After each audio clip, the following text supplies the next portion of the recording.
Hello students, welcome to my channel theory guru professor Raspreet Kaur here. तो इस वीडियो में हम डिस्कस करेंगे बहुत important topic that is doctrine of ultra vires. Ultra vires का मतलब पता है क्या होता है? अल्ट्रा वायर्स मतलब beyond the power of legal authority. तो हम देखते हैं कि डॉक्ट्राइन ऑफ अल्ट्रा वायर्स क्या होता है। देखो, एक कंपनी के पास पूरी पावर होती है कि वो अपने ऑब्जेक्ट को, जो उसने मेमोरेंडम ऑफ एसोसिएशन में अपना ऑब्जेक्ट सेट किया है, उसे कैरी आउट कर सके। Company has full authority. ठीक है। तो जो मेमोरेंडम ऑफ एसोसिएशन होता है वो होता क्या है? एक तरह से ये एक ऐसा एरिया है जिसके बाहर कंपनी ट्रैवल नहीं कर सकती। कंपनी को इस एरिया के अंदर अंदर ही ट्रैवल करना पड़ेगा कि जो एक बार मेमोरेंडम ऑफ एसोसिएशन सेट कर दिया उसके बाहर जाके वो कोई भी काम परफॉर्म नहीं कर सकती। ठीक है।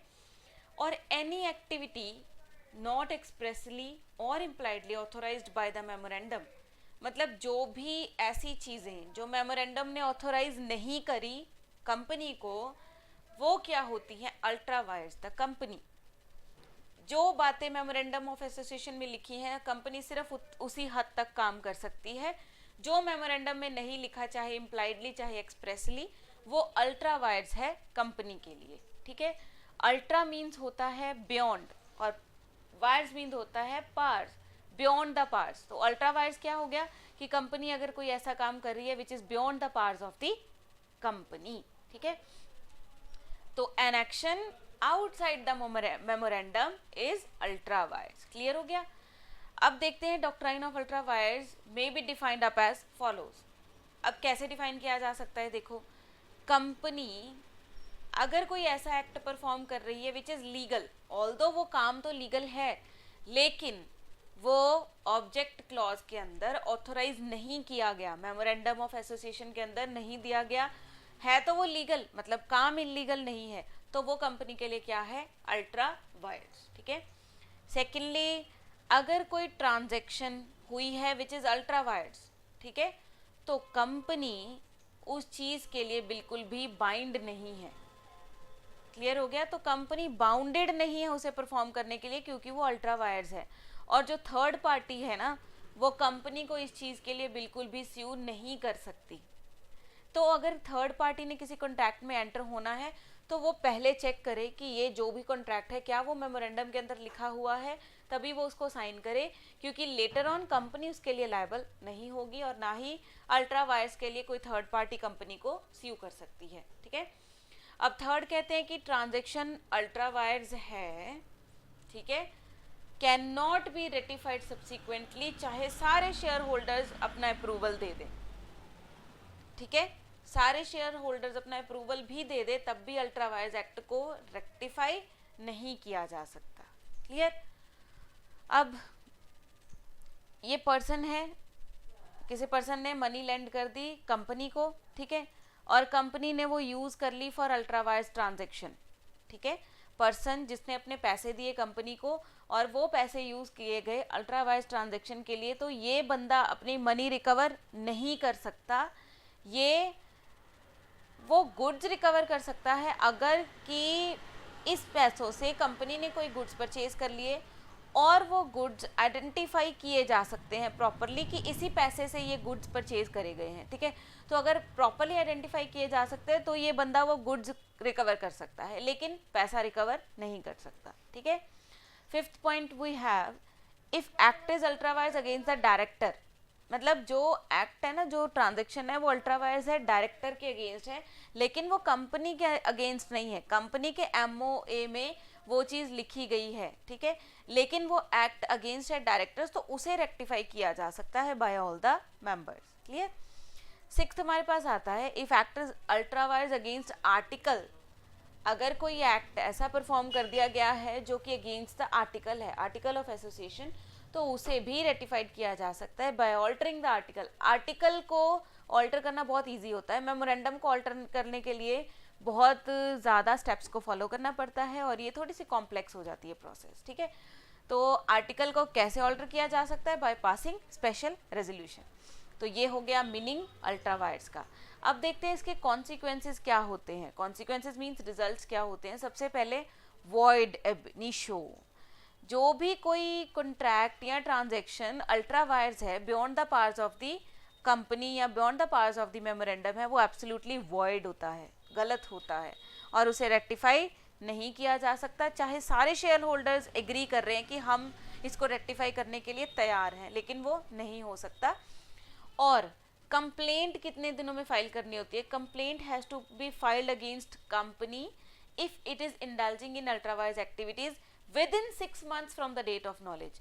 मतलब जिस दिन पता चल गया कि ये कंपनी गलत कर रही है, मेमोरेंडम के अगेंस्ट काम कर रही है, तो 6 महीने के अंदर अंदर कंप्लेंट फाइल कर देनी चाहिए, ठीक है। सेकेंड हमारे पास कॉन्सिक्वेंस आता है इंजंक्शन का, दैट इज अथॉरिटेटिव वार्निंग। तो अगर कोई company perform with in the scope of memorandum कर रही है तो ठीक है, अगर तो मेमोरेंडम के स्कोप के अंदर रह के काम कर रही है फिर तो ओके है।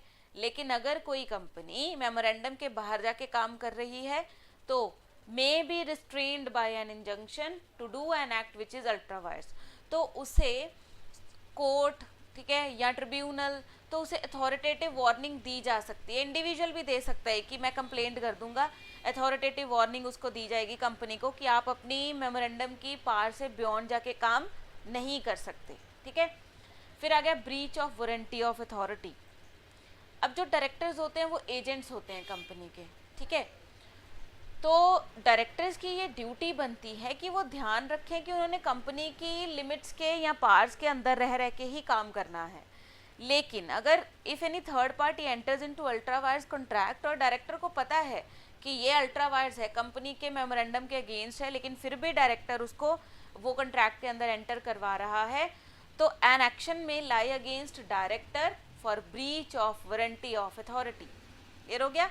तो वहाँ पे डायरेक्टर ही रिस्पॉन्सिबल होगा उस चीज़ के लिए। फॉर एग्जाम्पल एक रेलवे कंपनी थी, ठीक है, वो ऑलरेडी अपनी बोरोइंग पावर्स को ख़त्म कर चुकी है, एग्जॉस्ट कर चुकी है, क्लियर। लेकिन फिर भी डायरेक्टर ने क्या किया, डायरेक्टर ने इनवाइट किया पब्लिक को कि प्रपोजल दिया फॉर लोन्स ऑन डिबेंचर्स। तो एक पर्सन था मिस्टर वीक नाम का, ठीक है, उसने ऑफर किया लोन 500 पाउंड्स का। क्लियर होगा यहाँ तक? और कंपनी ने एक्सेप्ट कर लिया। तो यहाँ पे एक्सेप्ट भी हो गया, डिबेंचर भी उसको इशू कर दिए गए, लेकिन लोन क्या है, अल्ट्रा वायर्स है ना, was held to be void, और यहाँ पे directors were personally liable for that, क्योंकि डायरेक्टर को पता था कि कंपनी अपनी बोरोइंग पावर्स को एग्जॉस्ट कर चुकी है, लेकिन फिर भी उसने इन्वाइट करा, तो यहाँ पे डायरेक्टर लायबल हो जाएगा उस चीज़ के लिए। क्लियर हो गया? फिर आता है पर्सनल लायबिलिटी ऑफ डायरेक्टर्स। देखो, डायरेक्टर्स की ड्यूटी बनती है कि जो भी कॉरपोरेट मनी होती है, जितना भी पैसा होता है, वो किस में लगाना है, लेजिटिमेट बिजनेस में, लॉफुल बिजनेस में। लेकिन अगर ये पैसा वो अनलॉफुली डिस्पर्स कर देते हैं, मतलब किसी अनलॉफुल काम के लिए उसको लगा देते हैं, तो वहाँ पे directors shall be personally liable. Clear? फिर आता है अल्ट्रा वायर्स कॉन्ट्रैक्ट्स। अगर कोई कॉन्ट्रैक्ट ही अल्ट्रा वायर्स हो गया तो क्या होगा? तो कहते हैं contract outside the object of the company is Holi void, वो बिल्कुल गलत है और उसका कोई लीगल इफेक्ट नहीं है, और दोनों ही पार्टीज एक दूसरे को बाइंड नहीं कर सकती, इन्फोर्स नहीं कर सकती अगेंस्ट ईच अदर, क्योंकि वो कॉन्ट्रैक्ट शुरू से ही गलत है। ये कॉन्ट्रैक्ट की रिस्पॉन्सिबिलिटी होती है पर्सन के ऊपर जो कर रहा है, जो थर्ड पार्टी है, वो देखे पहले, कॉन्ट्रैक्ट में एंटर होने से पहले देखे कि क्या ये मेमोरेंडम के अंदर लिखा है और ये उसकी पार्ट्स के अंदर आता है। अगर नहीं आता तो वो कॉन्ट्रैक्ट ना करे, ठीक है। फिर आता है अल्ट्रा वायर्स एक्वायर्ड प्रॉपर्टी। अब कहते हैं मान लो कंपनी ने कोई प्रॉपर्टी एक्वायर कर ली अल्ट्रा वायर्स ट्रांजेक्शन के थ्रू, तो वहाँ पे कंपनी अपनी प्रॉपर्टी को प्रोटेक्ट कर सकती है acquired by an ultra vires expenditure. तो क्योंकि प्रॉपर्टी को जो है वो प्रोटेक्ट किया जा सकता है, मनी टर्म्स में वो बिल्कुल ही खत्म हो जाएगा।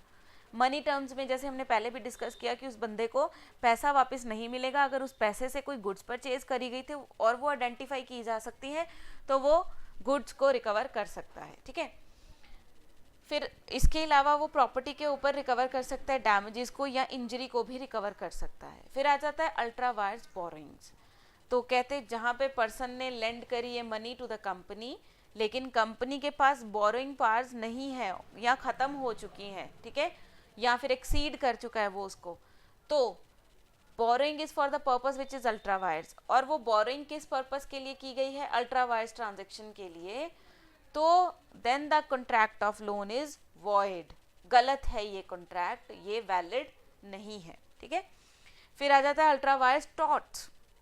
अल्ट्रा वायर्स टॉर्ट्स का मतलब company will be liable for torts और crimes committed in the pursuit of its stated objectives. अगर तो कोई क्राइम कंपनी कर रही है जो कि ऑब्जेक्टिव के दायरे के अंदर अंदर है, ठीक है, मतलब मेमोरेंडम के अंदर अंदर कोई एक्टिविटी है और उसके अगेंस्ट वो क्राइम कर रही है, तब तो कंपनी लायबल होती है।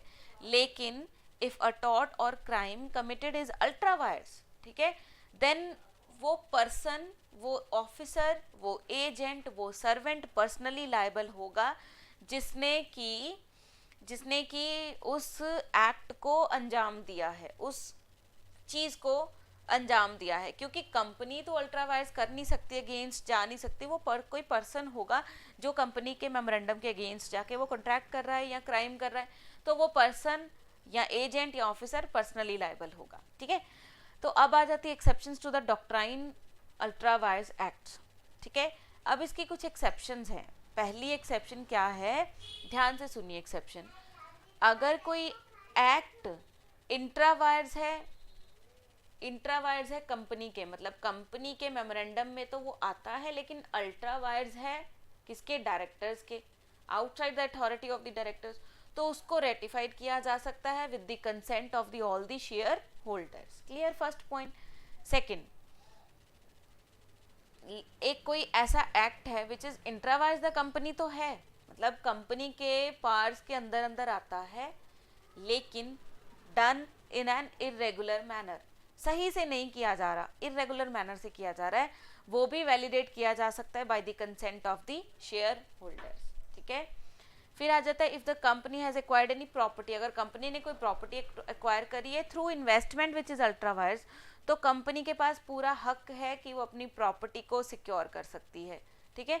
यहाँ तक हमने 3 करे हैं, 3 कौन कौन से हैं ये आप ध्यान से देख लीजिए। एक है इंट्रा और इंट्रा वायर्स अगेंस्ट कंपनी, और अल्ट्रा वायर्स अगेंस्ट डायरेक्टर, उसको रेटिफाइड किया जा सकता है। दूसरा हमने करा कि इंट्रा वायर्स तो है कंपनी के, लेकिन है इरेगुलर मैनर में, तो उसको भी ठीक किया जा सकता है। तीसरा पॉइंट हमने प्रॉपर्टी के रिगार्डिंग किया, ठीक है। फिर आ जाता है देयर आर सर्टेन एक्ट्स विच दो not expressly stated in the memorandum.